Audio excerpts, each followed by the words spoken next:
pay-per-view, and that's pretty much your whole day. So the hard work definitely paying off a bit for them. And we'll see if that one pays off here today. Yeah, it might pay off to see if they can pick up a first 2-0 win week here with a win over CLG, who also showed their own progress in victory yesterday, so it's going to be tough. I definitely agree, because in the past, you know, CLG, they've definitely had this problem, especially in the mid game, of a bit of tunnel vision, what we call it, right? You kind of stop looking at the mini-map and you just try and kill, you know, what's in front of you. And they made a lot of kind of mid-game dives, and they were punished for it quite a lot in spring. Yesterday, we thought that was going to be true too. They almost did it, but they had a lot more reserve. They showed some restraint, and they were able to cleanly execute that game. So definitely some improvements shown already for Counterlogic Gaming. And we're all the way into Champion Select already, and we've already got Taliyah, such a good pick right now. Jungler or mid laner, wherever it goes. Very curious to see where that does end up. To recap the bans nice and quickly, Sejuani, Kai'Sa, Xayah, Aurelia, Nocturne, and Olaf made it just as FlyQuest lock in Zoe. And while Olaf may seem really weird to a lot of people in the current meta right now, that is one of ReignOver's most played champions, not just this split, of all time. And he has already played it 3 times in this split alone. You know, it's one of the champions that really does enable his style of that early game counter jungling, being able to duel anyone at any time so that you can path the way that you want and try and get your camp leads, as well as try and get some early presence for your solo laners. And the solo laners was what we really saw on display from Counterlogic Gaming yesterday, where Huhi on the Lissandra is roaming constantly to Darshan's lane to try and gank his opponent. You know, Taliyah could be in his hands, and that's another possibility of a roaming champion, but doesn't necessarily have to go there, as she is an extraordinary jungler at the moment as well. I would also say that I think the same is true for FlyQuest yesterday. Their solo laners looked very good, shutting down the funnel from Golden Guardians, and Flame on Aatrox once again was part of the reason. Also, Stixxay fancying a revisit. He's going to go with Lucian paired with Braum there next to Biofrost. Both these teams did play standard yesterday, so not expecting too many changes. I really do love early Braum picks, though, and even early Lucian picks, because while you're not expecting changes, that is a very flexible duo, right? That is a duo that you can have in the bottom lane, standard carry and support, or you can have it in the mid lane carry and mid lane support. With the Braum, or not the Braum taking the smite, but the Lucian taking the smite. So it's either a strong bottom lane, you know, you can pressure those kills, or go for funnel if you feel like you need to answer that on the opponent's side. Zoe, though, usually goes in the mid lane. We've seen it fairly rarely in the bottom lane as carry down there, but definitely could be moved around. I would expect Keane, though, trying to pilot that one and land bubbles. Yep, to tie the room all together. Also Taliyah in her bot lane as well. So kind of a lot of uncertainty. I agree with you that Braum plus potentially funneling marksman is great to draft for that reason, but we're into the ban phase 2. Renekton already banned by FlyQuest, protecting the Aatrox pick, and Swain actually a ban there. So either CLG is thinking that something's not going somewhere, or that Turtle is maybe going to be playing a maid. I forgot. So that's a thing you can do too. Yeah, exactly. Swain is super good as either solo lane or in the bottom lane carry. Like, we've seen it very, very popular in Korea. And they don't want to let it be paired with the Morgana. That's often the super danger, right? Binding lands, you not only get to draw them in, but you also easily get to land never moves, so there's a lot of combinations and a lot of crowd control that could stack up. That's why the bans look a little bit spread out here. FlyQuest, though, they're fully targeting Darshan because they're pretty sure, you know, none of those champions are going up to the top side. Yep, and again, protecting Flame's Aatrox. Looks like a couple champions being cycled through. Shen locked in. That's a lot of mystery on the FlyQuest side. What I'm thinking is probably carry Morgana, support Shen, mid Zoe. That's what I'm sticking with right now as my highest percentage play of name that composition, or name where the lanes are going to be allocated to. Stixxay's feelings in the draft, flashes the Mumu, then his favorite champion Warwick. And what's the actual pick here for CLG? It is Ornn. So Darshan going to fall back to Ornn. Yeah, Ornn has been what CLG early on in the split really highly prioritized. The first 3 games before him were placed on that. They just really love the long range, pretty much guaranteed engage that he can bring to your team. And he always gains a lot of value when Braum has already been picked on your team. So the wall not going to be there to break the Ornn ultimate. And just to make sure, they're not going to let the wind wall even have a possibility of breaking the ultimate either. Yasuo is actually super standard, or super commonplace pick right now. There's also super hype Kobe. So it is locked in. It is one of your favorite champions. It's a lot of people's favorite champions. And it actually has a lot of possibilities in this game too, because whenever you have a lot of mobility, you definitely have a possibility of outplaying Zoe, and that's what people like to see. I think what's maybe more exciting than Yasuo being picked is that because Yasuo got picked, ReignOver's probably playing Taliyah jungle, so I'm actually really excited to see how he takes this champion in. It's a really good, feels like to me, match for him if he you know, was able to get a good feel as far as the mechanics of executing in teamfights later, because the mechanics of jungling Taliyah are very straightforward, and they perfectly accentuate a jungler that is gonna try and control camps and get those leads like that, because her clear is very good, super high damage to camps because there's no drop off in the damage, and she has a lot of speed since she got flat move speed bonus, as well as you can take celerity for extra bonus on top of your passive being near a wall if you're running through the river wall or any of the jungle walls. So there's a lot of possibilities for ReignOver to quickly clear and move around the map, which is what you typically want from him. But we'll have to see, as he will be going up against a Kha'Zix, and you do have to respect, especially early, Kha'Zix, you know, all-inning you, especially if you face check anywhere, any brush, and he gets the extra positioning on you, then not a lot of options for the Taliyah, because W is easily dodged. Yep, that was the last pick, of course, from FlyQuest, with one jungle band in phase 2 in Xinjiao, so kind of curious to see what Santorin can do. Two pretty aggressive junglers, both taking Electrocute this game, so could see some fireworks in the early game. But yeah, we'll have to see. I think the main thing to look for here with CLG's composition is they got both of the walls in the game, the denial walls basically. Yasuo Wind Wall and Braum Unbreakable.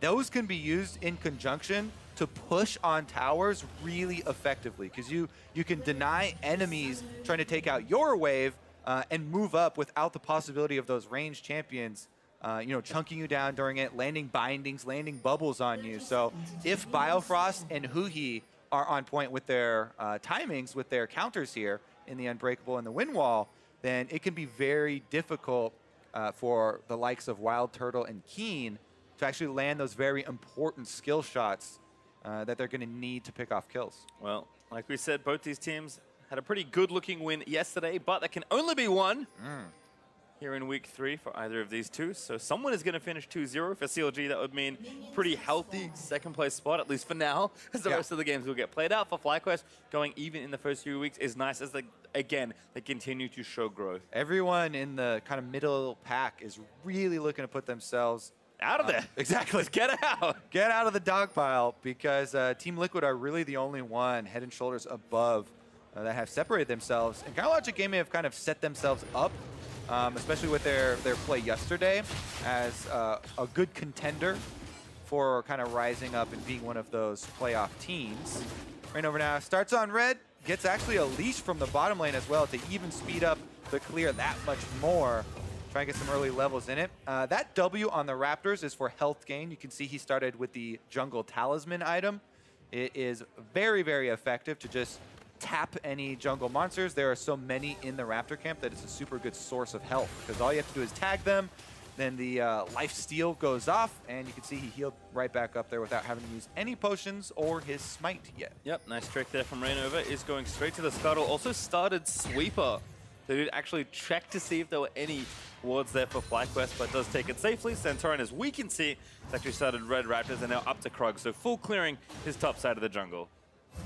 Yep, him as well with the talisman. It makes it very easy for Kha'Zix with the missiles to be able to clear out the Raptors, and makes you wonder if you know, how healthy he's going to be after finishing that clear. Might just go for a recall and then down to the bottom side of the map to try and bring some damage to the Morgana binding, Shen taunt, you know, crowd control layering possibilities down there. And it looks like that is going to be the case. So Santorin went for the red clear into recall, and he's going to try and affect the bottom side of the map. As we check in with the bottom lane, farming Morgana there for WildTurtle with the Shen support. Lucian Braum's pretty tough 2v2 for most matchups, so right now, Stixxay and Biofrost have the edge. We'll see how that develops. Especially level 1. Morgana not super strong in the level 1, especially usually we'll take Tormented Soil or something like, unless there's like level 1 where she's looking for binding kills to try and have some control of the wave, but nice win wall there to block off the Paddle Star. Good little trade there from Huhi actually, putting on display why the mobility is so effective against Zoe, as well as effective projectile denial. Certainly like the counter pick here. It's again some threat here being generated by Stixxay and Biofrost, trying to hold them off the wave, but again, like you said, it does get better for Morgana once you get more levels into the soil. You can just kind of W the wave and then peace on out. And that was one of the most juicy Tormented Soil casts there, right? If they group up in the minion wave, you're always looking for a Tormented Soil that hits the champions so that you can get cooldown reduction, you get healing off of it, but also overlaps with the minions so you can push out the wave there and not get continually shoved in. As we said though, the Kha'Zix that for FlyQuest, Santorin, did the red and then recall, so he could be positioned on the bottom side of the map if there is some confrontation down there, because a taunt landing could guarantee a binding, and that is a very long duration of CC if you're able to bring some more damage down to the area. Instead right now, just some power farming as ReignOver also back out on the map. Finished his Chilling Smite and actually his Hunter's Potion, but he's looking for a gank topside first. Darshan going to miss that charge. Flame going to have to get out of there though. Does fly away, but the Seismic Shove is very clean from ReignOver. Yep.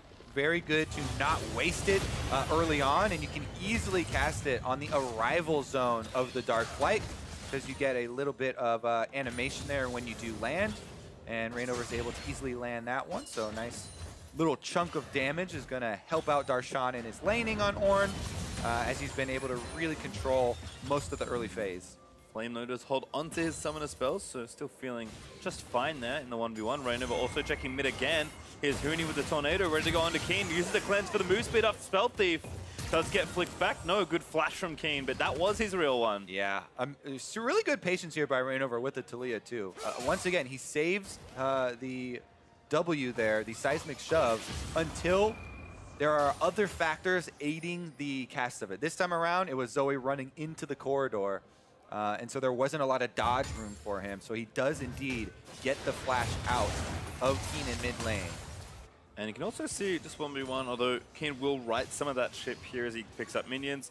Huhi is kind of doing just fine in his 1v1 right now. ReignOver with a bit of extra pressure will kind of help that. And with level 6 on both Yasuo and Ornn, I see a combo, Kobe. Yeah, this is a no-stack Aatrox. Oh, ReignOver flashing straight in there, just going in for Flame. Darshan going to line it up. There's the Dark Flight. I think Flame at this point knows he's dead. The last breath will give Huhi first blood as Darshan. Oh, he's taking the future mini. Turret hits. Gets picked up by Santorin, who flashes the wall. Nice 1v1 trade there for FlyQuest. Yeah, all right. There were obviously some mistakes. Given the situation. Tower aggro, juggling there, and the use of the flash early on, but bottom lane. All right, this is also not ideal. JayJ forced to flash, got stunned by Winter's Bite after the passive proc, and Turtle very likely did not have Black Shield available as Flame TP's back to lane, instantly trying to farm this out. Yeah, once again, we see the Aatrox getting pushed in early and then dove under the tower. Dive doesn't really work out how they wanted though, as ReignOver flashes right on him without hitting him with any spells or anything. Then he doesn't have flash for later. Darshan is going to be the one to reacquire the tower aggro, and he actually got slowed, so it's hard for him to get to the wall to flash out this time. And the other two members of CLG were unable to protect him in that escape. So Santorin, very luckily for FlyQuest, gets some gold back for themselves, because if it wasn't for that, then they would be in a much deeper hole here, as the CS, in especially mid and bottom lane, has been heavily CLG favored. Here comes Santorin though, hiding in a brush next to a control ward. Who's going to face check, wards it up though. Doesn't get the wall, but again, Q's through. But Santorin with the red buff is doing so much damage. Very nice win wall from Huhi. Not going to die to Keane's paddle star. And Santorin, huge presence here in the mid gank. Takes out almost all of the health bar by himself. Remember, we haven't seen Kha'Zix in quite a while, but that ult that we used to evolve first has been changed. The rush shenanigans are gone, but he went evolved Q first. Yep. Which I think is why he took so much damage. And while evolved Q, they have made touches to it. A lot of them were not hurting the damage versus isolated targets. So like the damage versus isolated targets can definitely be very, very big. And that's where the big strengths of the champions he's tried to focus into. So Kha'Zix roaming around, you definitely have to keep track of your minion wave or your allies. Now we're going to have to keep track of ReignOver and the use of Taliyah wall. Level 6, nice wall lined up already. Turtle going to have to flash out of the way. Black Shield and gets himself out, but JayJ not so lucky. Nice shot right there. Able to get the stun on him and easy seismic shove over the wall, allowing Turtle with that culling to collect another one. Blue buff steal though. Keane does get that one over to himself as Santorin going to take an extra camp out of the jungle. Top lane, dive is kind of brewing. Darshan already going to use the ult, wants to clear the wave before the dive starts because he can see. He doesn't get all the wave though, and they're still coming. Yep, flame dives in. Darshan's like, again, just trying to clear it out. Doing well so far. The charge is good. Ooh, a nice stopwatch, but he's still asleep. Maybe a touch later, Santorin is able to get the kill under the turret. Golden dreams right there. He does go down in the end. FlyQuest grab themselves another kill, opposite side of the map. Logic Gaming still with the gold lead here, though, as ReignOver is going to pick up the extra minions, made their way down. Here's a nice trade there for FlyQuest as they move their pressure to the appropriate side of the map. ReignOver is going to tax that wave because Darshan not able to take it anyway. Is it really tax if at that point the lane is dead? No. More like picking up gold that's just sitting there on the ground. Keane, though, pushes out mid lane as well, and this is going to start to get very quick because Shen is level 6, so Stand United can answer more of these cross-map plays that are taking place now. And we're getting to the stage of the game where CLG, they have their typical early game lead. They've had early game leads in the majority of their games, but again, it has been kind of the mid-game decision-making where they get a little bit over excited and go for some tower dives maybe where they kind of lose track. Let's see if it happens this time around because FlyQuest are looking for the counter opportunities here. ReignOver, though, still side set on bottom side, and the flashes are not back up for Turtle or JayJ. Yeah, again, good timing once more for ReignOver. No ult around as Huhi is also going to join his buddy.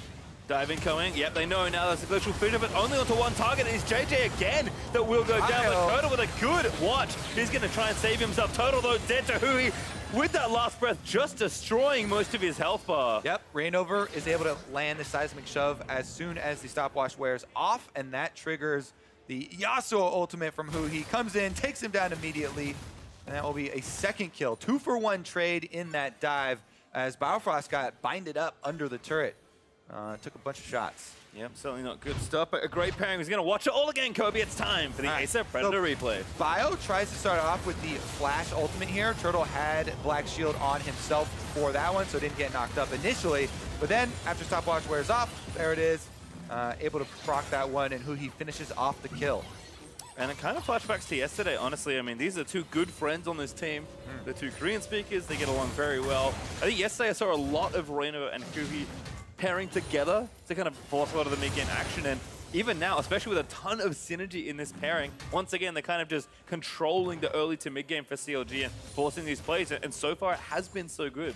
Yeah, I have to say as well, whenever we see junglers playing Taliyah well, you know, there have been a lot of moments where every jungler kind of wanted to pick up Taliyah because her power was so good, but a lot of them didn't quite have the mechanics perfected. We've seen ReignOver be very clean so far with the Taliyah play as well. And he's obviously put in the work on the champion to make it a very powerful pick for them indeed. Usually she's banned out though, that's why we haven't seen her recently. Like historically for ReignOver, that hasn't always been true. He's been kind of a narrow player, but he's been so good on his signature champions that it hasn't really mattered. So for CLG to have maybe more flexibility, more depth in their pool, I mean, both again, that duo are very good Taliyah players, so just having the options that CLG had in draft leading to this point is nice. That's why we were kind of, well, a lot of people would be shocked at the Olaf ban. Remember the last ban from FlyQuest, or one of the bans from FlyQuest, was an Olaf because ReignOver shows a preference for the champion, but not a lot of other teams would give up the Taliyah in favor of banning out the Olaf instead, and CLG showing that, yeah, he likes the Olaf a lot, but you still can't give us one of the high priority picks here. Huhi gonna start up the dragon. Wind wall there for the early damage. Ooh, maybe he didn't want that because Keane now can start bubbling with impunity. Ooh, ReignOver actually going to turn it back around. Huhi already found a play for himself. The shot back in is ReignOver now going to have to get away. There's Santorin taking one out, but he's dead, so no one really to contest for the Drake. Instead, the fight's going to break out. Flame is dead.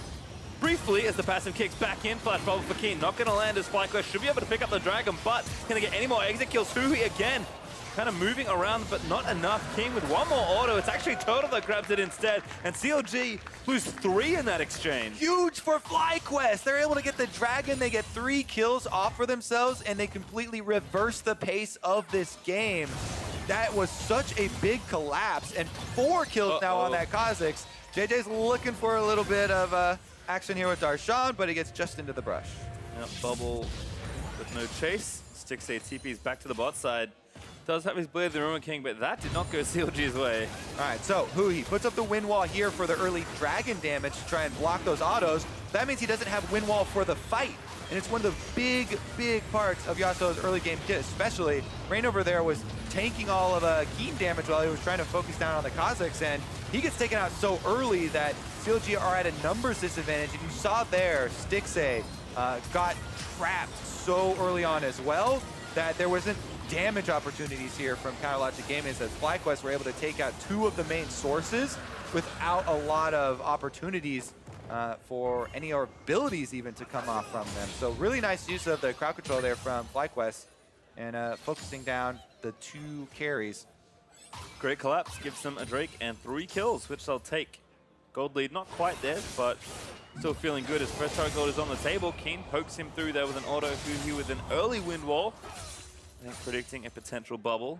You see Keane is playing a couple mind games as ReignOver going to start something on top side. There's the wall. Here's the Ornn Flame. Going to have to dodge. He does flash. Now pops the Massacre. Going to try and take out ReignOver, but the damage is just too much. TP cancelled. FlyQuest, no, they can't answer. Yep, they get the kill, but Huhi now. Uh-oh, RiftTail battling him as well. Keane takes him out with a bit of an assist from Shelly. Santorin going to try and get that first turret goal for himself in the mid laner. Yeah, Rift Herald can be a super big bait because as the defending team, you want to go up and hit the eye before you can get the charge off.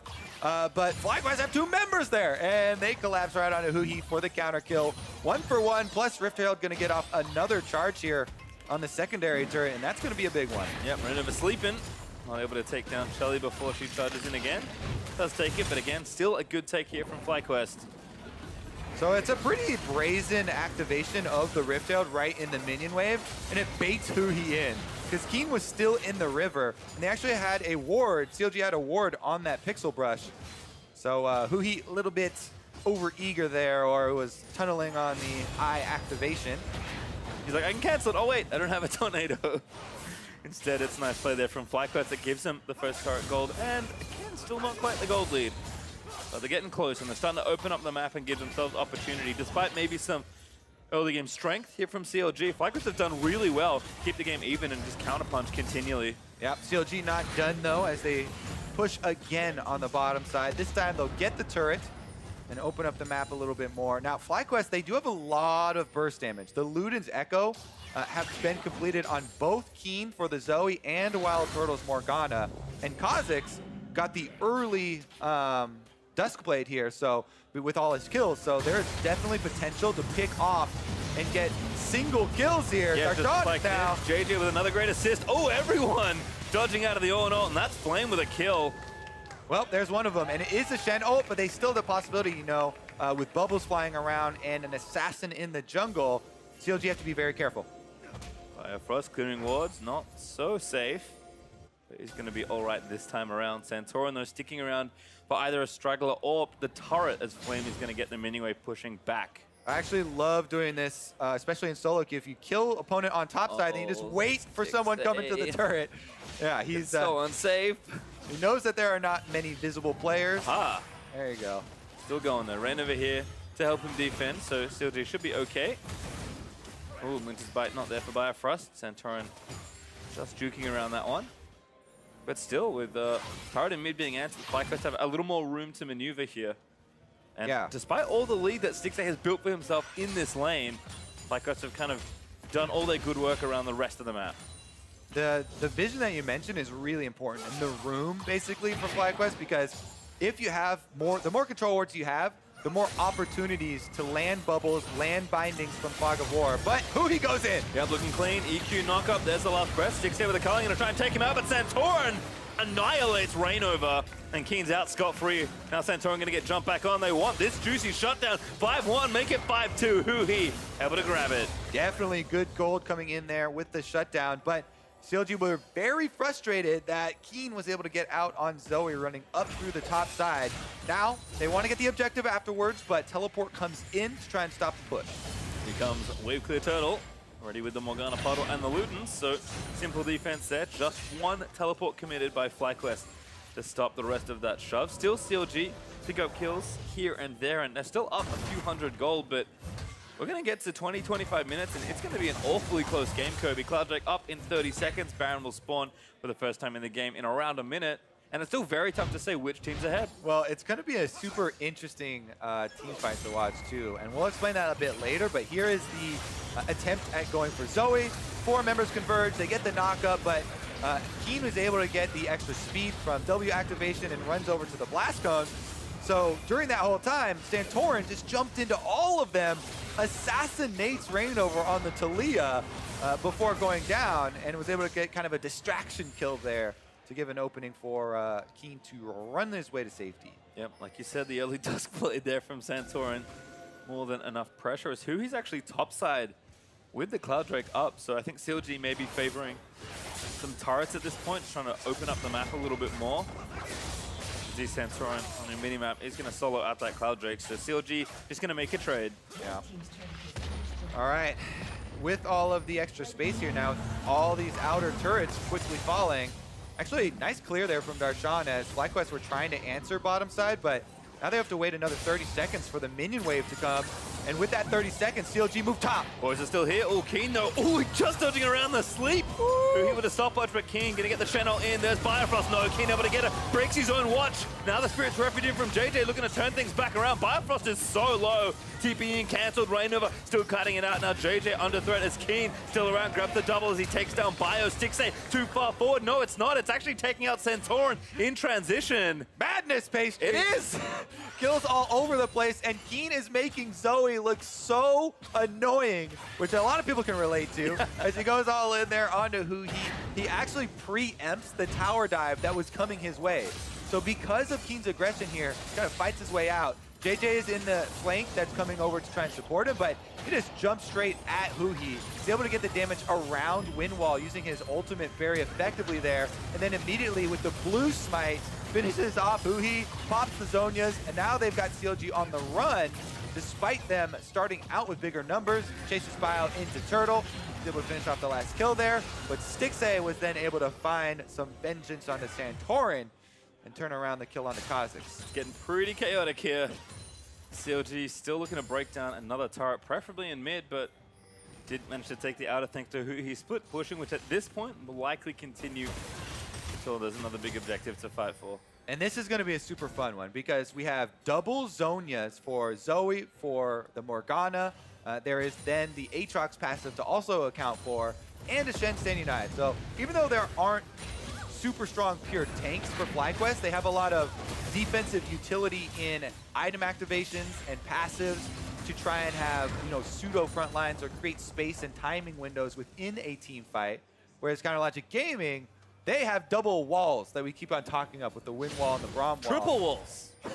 Triple walls, even, actually, for Taliyah as well. Really and Braum can even break that one. So, or I mean, Ornn, yeah. he could even put a hole in there, bust on through, and break a hole if they need a way out. Anyways, we'll see if they actually find themselves over at the Drake or fighting for the vision here around Baron. I only mention it because ReignOver did use his ulti to try and siege the mid tower, but FlyQuest's responses have been really good to a lot of CLG's pressure. They're still holding onto this mid outer tower, protecting that advantage for as long as they can.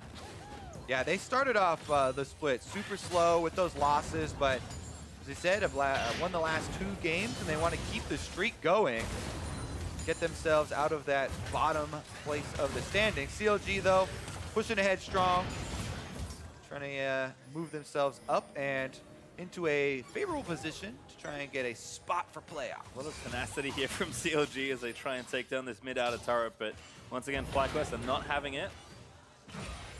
TP is almost up for Turtle, about halfway or just over there for Flame, so gonna have to play this coordinated pushing pretty well, but so far so good for FlyQuest defense. And I think FlyQuest would actually look for any sort of pick that they could get, because Huhi doesn't have the completed Infinity Edge yet, and now doesn't have anything. He's toast. There's a Shen and a Kha'Zix on the same team. So yeah, I don't even know if Santorin needed any extra help with the amount of burst damage coming out, but for good measure, JayJ's there. There will be no escape for Huhi. He does arrive, and that was a very easy pick for FlyQuest to be able to pull out. Again, even though you don't get free invisibilities from the Kha'Zix ultimate activation, you still get a very long duration on it now, and you can really easily and freely use that one to go for picks because the cooldown is not very long. So FlyQuest, they're going to be able to gain an objective off of that pick from Santorin and JayJ on the top side. One of the things that's nice is that Kha'Zix is really good at helping your split pusher, also really good at picking off split pushers as FlyQuest do get yet another turret. And it further delays that Infinity Edge that I was talking about Huhi not quite completing here. With these double BF swords just sitting there in inventory, Yasuo is going to get a huge spike once he can actually complete the Infinity Edge, so you can get your true damage on your crits, as well as being able to get more crits. There we go. Looks like that recall might be to offer up the combine cost, and CLG will feel much more comfortable about actually taking a fight now. No, your assumption is correct. Does have 2 items now finished for Huhi. CLG still somewhat on the back foot as FlyQuest continue to make both good reactive and proactive plays here in this game. Still basically even in gold once more. It feels like FlyQuest again really using the little things like that mid-outer turret to just move a little bit more freely through the map. Also Kha'Zix, Shen, and Zoe with a Cloud Drake helping out on that front as well. All right, 40-odd seconds here left on the Ocean Drake, and that might be the conversion that we're looking for. And Huhi might be able to get some use out of his newly acquired Infinity Edge. They did fix the Yasuo passive so that once you have Phantom Dancer and Infinity Edge, you get your 100% crit chance. So that's where a lot of the team damage can come from. Even though a lot of Yasuo's has also started building a lot more bruiser, and you get, you know, frozen mallets, things like that. You know, Play the Rune King coming through for some life steal and sustainability. Top side though, he's gonna have to worry about some assassins making their way over. Huhi does cancel out any potential bubble opportunity. Santorin once again shadowing the split pusher as Huhi is going to play back a little bit more. You said at the end of Champ Sec though, Kirby, CLG do have lots of good ways to kind of force a siege, but I think FlyQuest is doing a good job pulling them apart as Santorin. He's going to have to dodge away from this. The Culling has already popped. ReignOver does not aggro the Baron, but he will force the flash from Keane. Yep, definitely a valuable source of mobility gone here for FlyQuest. As very good point you touch on there, PastryTime. CLG wants to force FlyQuest into one area, but it's hard to do that. You know, when Kha'Zix is just staying spread out, Shen staying united allows them another opportunity to try and split the map and keep the pressure. FlyQuest doing a good job of spreading out and looking for those, you know, isolated kills and pick opportunities. And it feels like the final piece of all that is actually Flame's Aatrox. I mean, this is a pick that I think Flame is very happy with. He's a carry-oriented player, even though he does have versatility. And especially against someone like Ornn, Flame has so much pressure in that 1v1 that I think FlyQuest is doing a smart job, not only enabling their top lane, who was one of the better performers on the team last split, but also just saying, okay, if you're going to be pressuring all the time in this 1v1, let's make sure we get stuff done on other sides of the map. Yeah, especially now with, you know, Titanic and Rageblade both completed. Just annihilates the waves. He can threaten the 1v1. And they do have teleports ready for a possible collapse. Looks like CLG, though, setting up vision here around the Baron area. Control ward in the back of the pit. Huhi going to spot that ward in the brush with his control ward. CLG would love to have a pick here. Going to have to play 4v4 for a little while, I think, because Darshan is just constantly dealing with waves. Ooh. Yeah, they're actually collapsing here as FlyQuest grouping up around mid 2 for the both teams pulling the 4-1 as they send their top laners down bottom to split.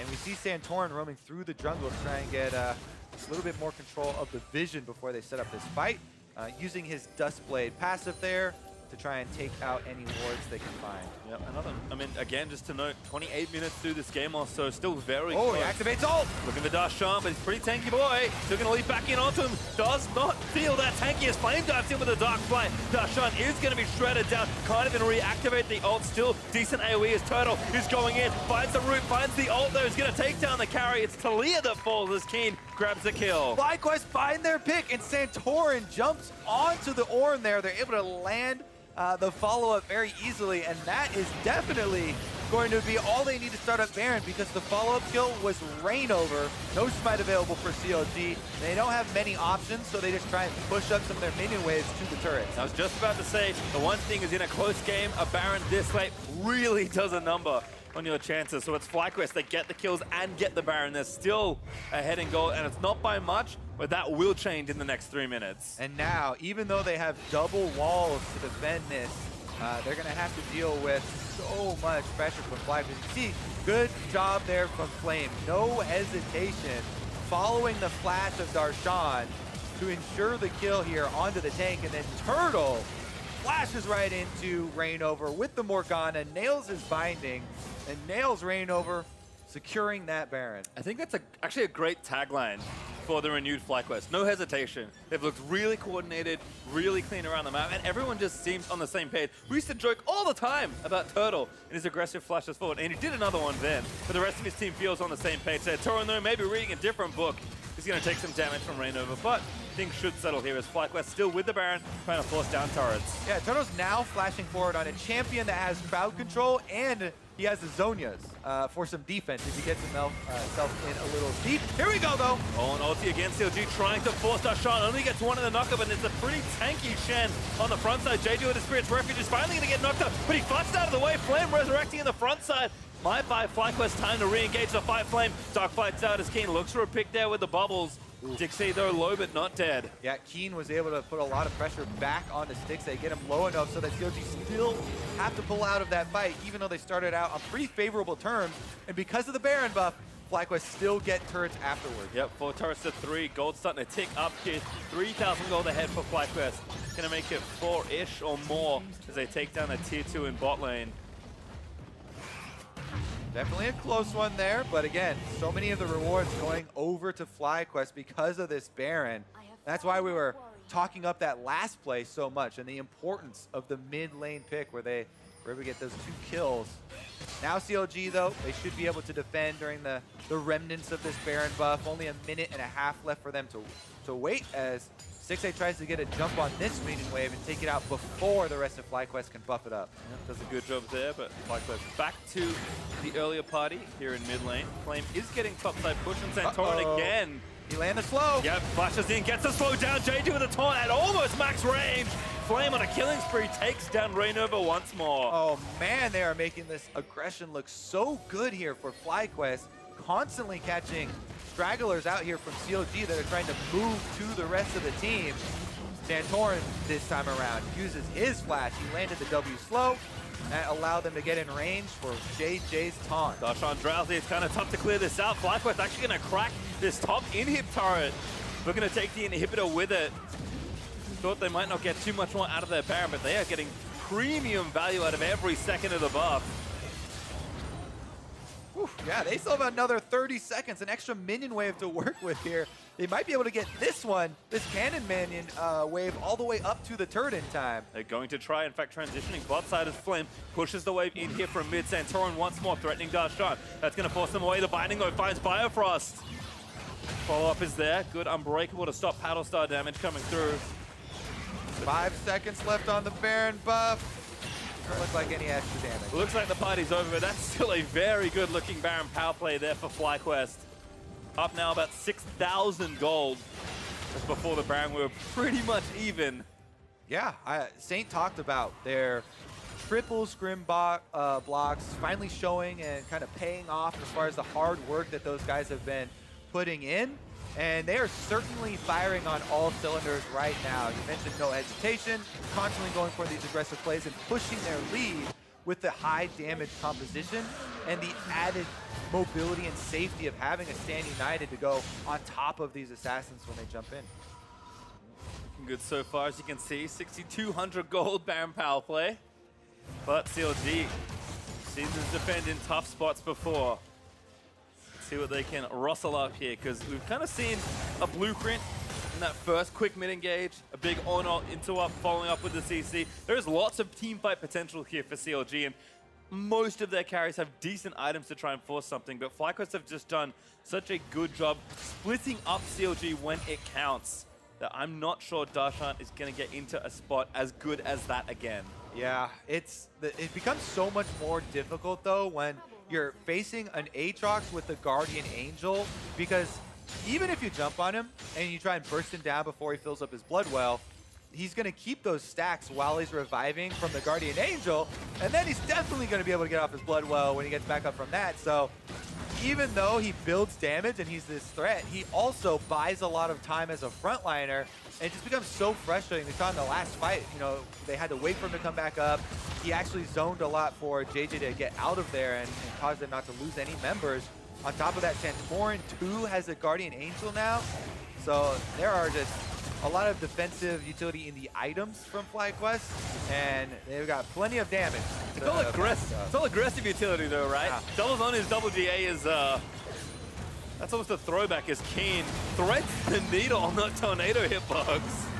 Very nice stuff, but again, ult there from Darshan trying to start something. Yeah, goes bowling, gets a spare. Now back to base here. There goes your big Ornn ultimate. Pastry, you're talking about, it's one of the biggest things they have for a team fight, and not going to be available. So now it's all about, can they actually get the knockup for Huhi to take down one of these priority targets? Are they going to get value out of the win wall? And thus far, FlyQuest have just been able to rush right past them. Yep, sieging still, but wave clear pretty good there for CLG. Stixxay did commit his ultimate to make sure to clear that one out. It looks like FlyQuest have different plans as buffs are starting to respawn. Baron up in 40 seconds and Elder Dragon in some number of minutes will be available. FlyQuest already took 3 Drakes, so certainly a nice option for them to have, but seems like it's, again, time to kind of show off that same level of discipline. We have our seed, we have our map control. Let's go back, buy, reset, and gear up for Baron number 2. Okie dokie. CLG trying to find themselves a little bit of vision on the Baron. So their main opportunity they're looking at for a comeback here is FlyQuest starting Baron and messing up the situation. You know, either dying inside here with the extra damage, or possibly CLG trying to get a Baron steal off. It's definitely risky, but one of those situations when you don't have a lot of counterplay that you have to try and just set up the possibilities for yourself. And here we go, FlyQuest will start it right over the Scuttle Crab vision. Yep, just time to force onto the Baron. CLG know about it, but FlyQuest just happy to back away. They can force them out. Anytime they force them out to come check this Baron, it buys time for the super minions on the side wave to slowly push for themselves and create more pressure. And they have plenty of vision throughout this entire blue quadrant of the jungle that they will see any rotation. JayJ dashing out, Turtle with a black shield, not going to get Seismic shove, and now Santorin back around the other side. Huhi, oh, he got it! Santorin! Actually, he's going to pop into GA. Maybe a step too far here for FlyQuest as Flame is on the flank, but now he's getting collapsed on for the rest of CLG. Another Guardian Angel down. Oh, and that flick timing is really nice for ReignOver. Flame misses the fight, but Bloodwell again going to revive him. JayJ going back in, but Stixxay with a clutch QSS weaves out of the fight for now. CLG, they want to kill. They got 2, but they just didn't count. FlyQuest have no extra lives left, though. Keane goes in to try and even it. Sleepy ReignOver's not where you want to be. Jungler going to have to go back now. Baron is up. FlyQuest going to force once more. They also have super minions taking out the inhibitor. That inhibitor is now down, and so is the Baron. 5,000 health and burning. ReignOver stayed. He's going to try and steal it. Huhi again with the last breath. ReignOver going to try and get in, but Santorin is able to smite the Baron down. FlyQuest looking for their kills. Going to get Darshan. Huhi, I believe in GA, is going to fall on the other side of it. Keane does get killed by Biofrost. But still the kills chasing forward. Santorin ready for another support kill. ReignOver alive. but maybe not for that much longer. It's 3 dead on CLG's side. Just Stixxay and ReignOver left. Stixxay going in, wants to try and make it man mode, but Spirit's Refuge is beautiful. Calling, oh no, Stixxay! He can't see around the corner. Blind is playing, dive back over to try and take him down. Now he's caught in a 1v2, gonna try and dance out of this one. Oh, but he's not got a lot of room to dance back to here. It's only him and ReignOver trying to defend a Baroned up FlyQuest that are looking to end it. In a crab dance full of Kobe, it's time for your best moves. Tower falls down and bot inhibitor. Inhibitor will be threatened. Also a super still shoving into the top side. CLG holding on for dear life. But they're about to get 3 inhibs here. Top might respawn soon. That's about the best news I can give you. Man, that Baron went down to 27 health before it was executed. And it almost could have been a different story here. But anyways, FlyQuest burning it down, as you can see. As you mentioned, ReignOver sticks around. They get the knockup from Darshan to proc Huhi's ultimate. They try and get close enough, but ReignOver's not far enough towards the pit to even try and get a smite off. And it just would have had to been some other source of damage from a spell from one of those CLG guys that was over by the Baron. So even though it got very low, there wasn't any easy point and click for the steal, and FlyQuest was still able to secure that one, still able to get the kills afterwards. And now, attempt number 2 here, actually, as Elder Dragon might give another shot at a steal. Yeah, action can't stop. Stixxay is also left to wave clear as teleport Lucian. Oh, the Dragon is low. For it. They're going, yep, they're going now. They've already TP'd their Lucian in. Keane with a great stopwatch. Gonna stop that all. Nice windmill, Huhi over the top, gonna try and get a kill. He takes down Keane, CLG, trying it in front of the pit. It looks desperate, but they do manage to snag a kill. Huhi, though, does go down. 2 for 1 so far. Not too bad for CLG. But Santorin dives in. Oh, might have been too far. There's the Stage United. Gonna keep him alive. Santorin on a killing spree. Biofrost burning down, but he somehow lives. Elder Dragon now, he's joining the party. And Stixxay alive, he needs to keep himself safe. Gonna try and take it down. Santorin is so low. The taunt lands in. Santorin looks for it, finds it with the spikes. And that may be the end of CLG here. Santorin again, resetting around the clock. Gonna take down Darshan. That should do it. FlyQuest, we're gonna take down CLG. Biofrost, best of luck, buddy. He's a Spartan. He's trying to fend all of the super minions off, but there's nothing he can do. Yep, too many minions as FlyQuest finish their weekend in style. They'll take down CLG and complete the sweep. Whew. My goodness. Well-deserved undefeated weekend here for FlyQuest, grabbing their 2nd victory. This one over CLG, and this one with Kha'Zix on display. You know, bringing back the assassins. The Shen support was constantly used for aggressive plays, and Keane's Zoe, I have to say also, definitely deserves a lot of respect for that game. Constantly was chunking people out and creating openings for them to work with as well. It feels like, you know, people thought maybe Kha'Zix was just off the table after all those changes, but kind of feels like older Kha'Zix. Kind of feels like the last time Santorin played in the NLCS. Kind of used to this, you know? Champion never changed, well, as far as he's concerned. Yeah, you definitely, if you pick the champion, you have to play their strengths, right? You have to have a composition where you're trying to split push, keep everyone out, spread out across the map and isolated, so you can use the isolated damage. He constantly was looking for areas to use his ultimate, so even though you have to activate it, you know, they're constantly creating plays around that. They go for the isolated targets. They go for the people who are answering split push. They go for the people who are overextended or caught in the jungle. And they're able to finish off those kills a lot of the times with, you know, Shen ultimates on top of it. So very good use overall for a cohesive win there from FlyQuest. Well, looking good, but to hear more about that bloody game, let's send it over to Ovely and the returning FlyQuest support. Thanks, guys. JayJ, congratulations on that victory. Now, we ended up missing you in weeks 1 and 2. I understand you were recovering from some sort of injury. How are you doing now? Well, all throughout last split and this split as well, I've been suffering from like kind of the start of like carpal tunnel syndrome. And it's something that I think a lot of players suffer through, but we don't really talk about much.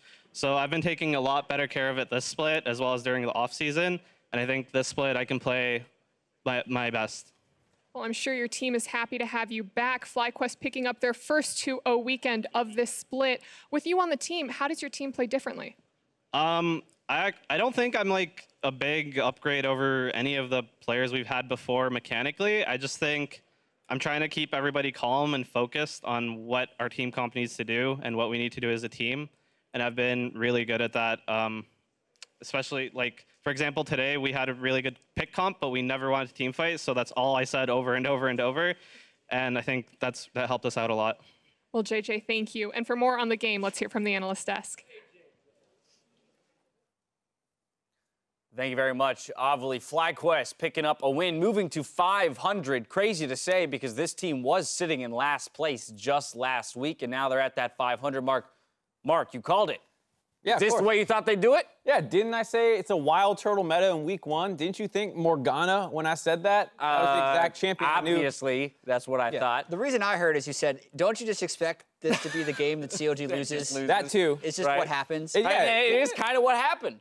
Yeah, and I think that the draft was a big part of that. I think the takeaway of the Shen was something that initially worried me a little bit, but ended up paying off because it looked like CLG with that Taliyah pick were starting to set up a potential Taliyah Shen bot lane and maybe a funnel comp. You can always run Lucian Braum bot or mid, but it did feel like Taliyah didn't scream ReignOver, even though it is a very fast-paced, efficient jungler. I wasn't sure what they were going for, and I think the Shen served to help their own team comp with the Kha'Zix now having someone to ult him when he goes in. I do really like what JayJ said in that interview, though, about saying we never want to team fight against this team. No. We should only get picks, because that's exactly what happened in the game. You got pick after pick after pick.